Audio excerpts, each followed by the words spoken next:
Jai Hind everyone, this is Varsha Dubey. Welcome you all in my social science class. Here I am again with a new topic of first chapter of history, French Revolution.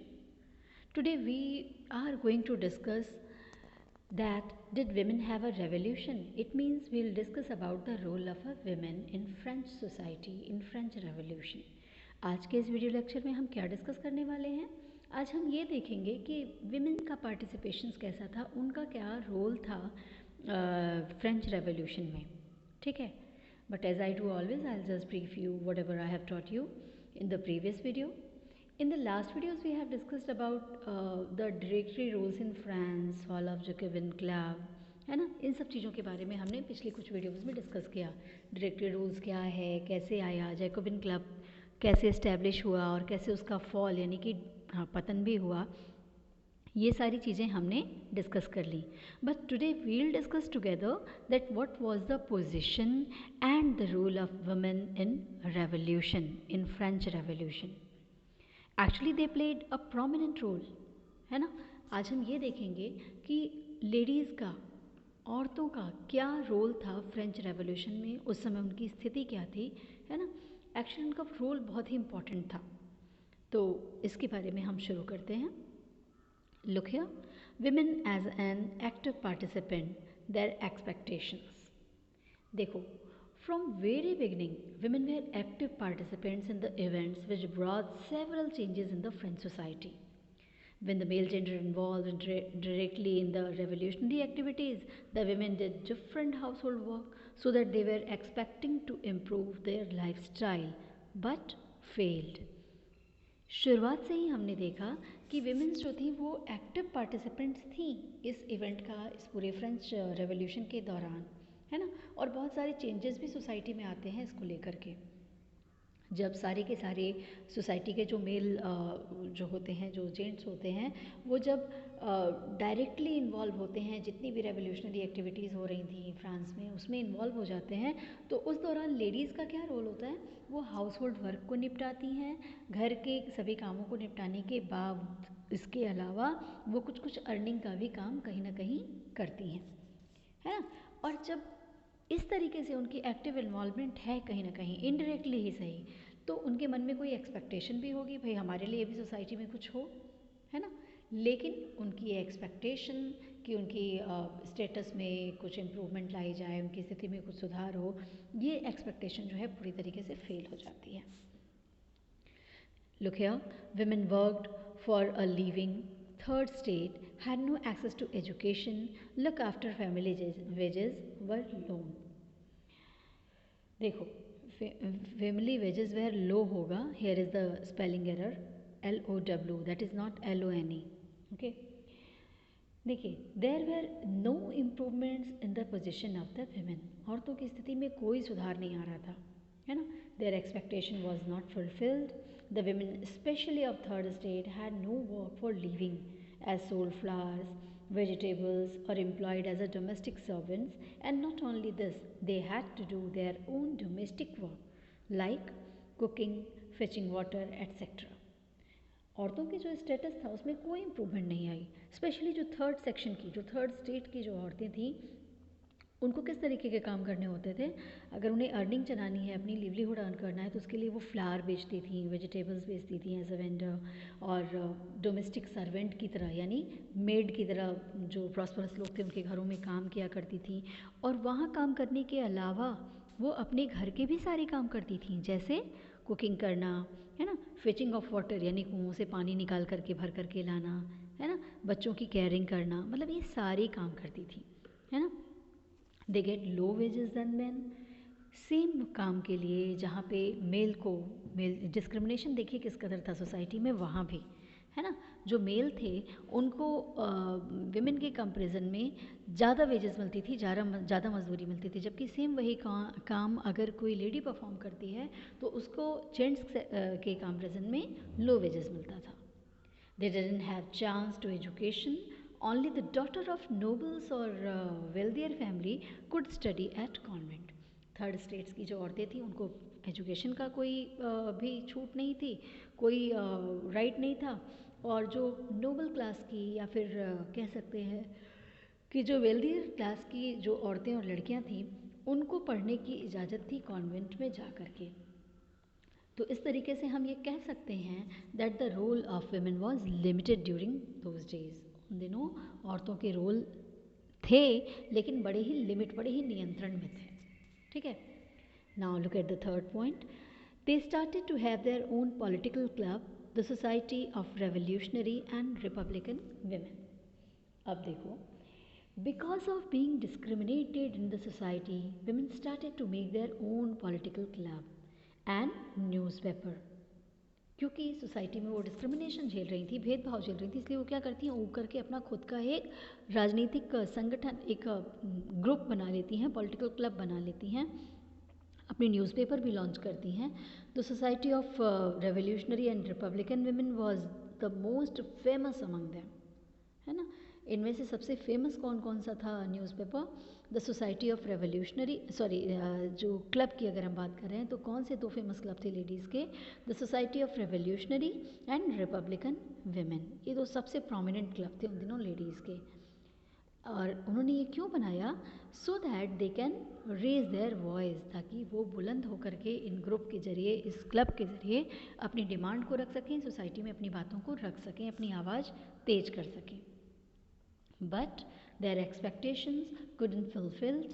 Even they were disappointed by the Constitution of 1791 brought by National Assembly because there was no role for them। देखिए, उनको ये जो उनकी सारी उम्मीदें होती हैं, वो पॉलिटिकल क्लब बनाती हैं, है ना, सारी चीज़ें करती हैं, लेकिन ये सारी चीज़ें क्यों करती हैं? क्योंकि उनके मन में एक्सपेक्टेशन होता है, ये उम्मीद होती है कि कल को उनकी इस डिमांड को सुन लिया जाएगा। लेकिन उनकी सारी डिमांड्स पे, उनकी सारी एक्सपेक्टेशन पे पानी फिर जाता है, उन्हें डिसअपॉइंटमेंट हाथ लगती है, यानी निराशा हाथ लगती है। इवन 1791 में जो नेशनल असेंबली आती है उसमें भी औरतों के लिए कोई रोल नहीं होता। आपको याद होगा मैंने कहा था डिक्लेरेशन ऑफ राइट होता है, तो वहाँ क्या लिखा होता है? मेन एंड सिटीजन लिखा होता है, सिटी ओके, है ना। लेकिन मेन एंड वेमेन नहीं लिखा होता, यानी नेशनल असेंबली भी औरतों के अधिकारों की बात नहीं करती है। The constitution talked about only men and didn't consider the women. They had no right to vote. औरतों को ना संविधान के द्वारा भी कोई मान्यता नहीं मिल रही थी, उनको कोई अधिकार नहीं था वोट देने का। तो ये सारे स्टेटस थे, मतलब बड़े ही कंट्रोल में, बड़े ही लिमिट में उन्हें रखा गया था। Now changes brought by revolutionary government. अब यहाँ हम ये देखते हैं, however women got some relief during the period of revolutionary government as they passed some laws to improve their lives। देखो, जब रेवोल्यूशनरी गवर्नमेंट आती है तो जाकर के लेडीज़ को थोड़ा सा रिलीफ मिलता है। क्यों? क्योंकि वो कुछ ऐसे लॉज लेके आती है जिससे कि उन लेडीज़ की स्थिति में, औरतों की स्थिति में कुछ इम्प्रूवमेंट लाया जा सके। कैसे लॉज लेके आती है? Creation of state school, compulsory schooling. अब देखो, this is the government's responsibility to provide education to women.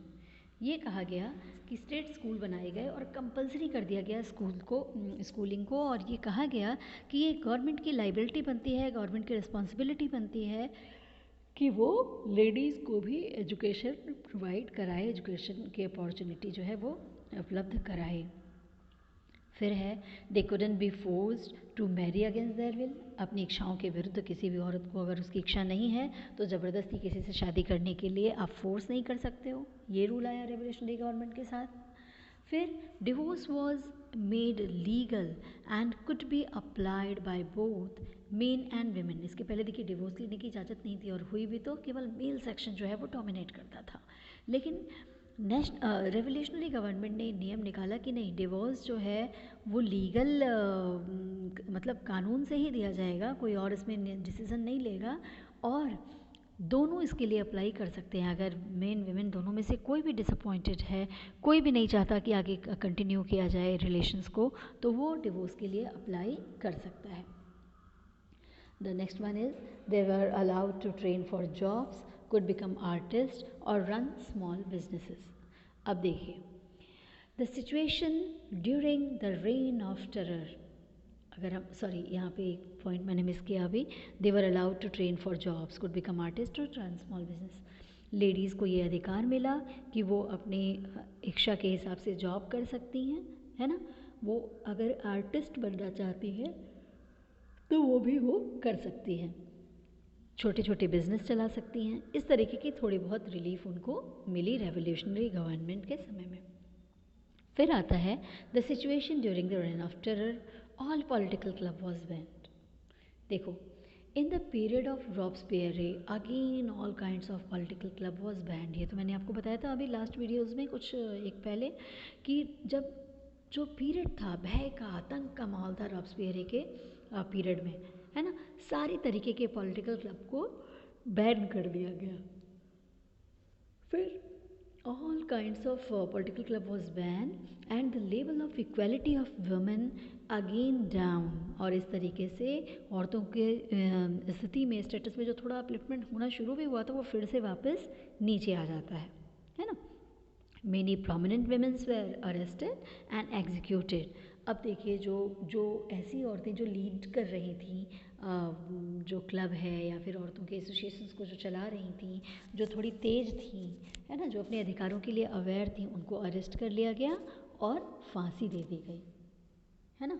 फिर है in France women get voting right in 1946।